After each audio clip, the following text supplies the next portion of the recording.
Hello friends, I am Dr. Savita Jain. Welcome back to my channel Master Your Health. We all know that food provides us energy, but have you ever wondered how does this food provides energy? So, what happens is our food consists of a number of macronutrients. Most common are carbohydrates, proteins and fats. So these macronutrients, these are broken down into some simple particles called like in case of carbohydrates it is glucose, in case of fats they are fatty acids, and for proteins they are amino acids. And these simple molecules are then absorbed in our body, in the blood, and they provide energy. The most important source of energy for our body is glucose or sugar, and in fact the other things, that is amino acids and fatty acids, also are many times converted into glucose to provide energy.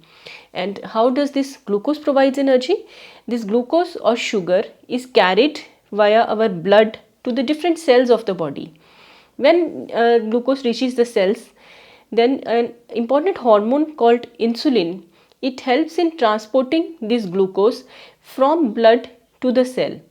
And once the glucose reaches the cell, then there are a number of chemical reactions that are taking place, which ultimately help in converting this glucose into energy. So glucose is the simplest carbohydrate that provides us energy. Even if we don't eat food, still our body will produce glucose.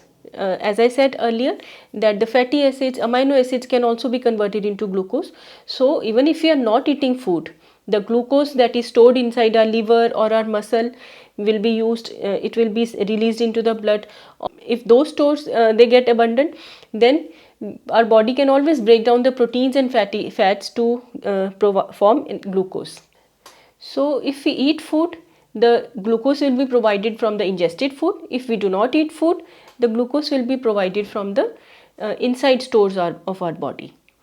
And what happens if this glucose is not properly utilized? For example, our body is not producing sufficient insulin, or there is a condition called insulin resistance. That means insulin is present in your blood but it is not able to act. So in those conditions, this glucose will not be able to go inside the cell and your blood glucose levels will be higher than normal, and this is what we call as diabetes, or in simple language we call it as sugar. So diabetes is nothing but high blood sugar in your body. Why are we worried about diabetes? We had a World Diabetes Day on 14th November, and according to the statistics, there are about 460 million people living worldwide with diabetes, and this number is expected to rise to about 700 million by 2045.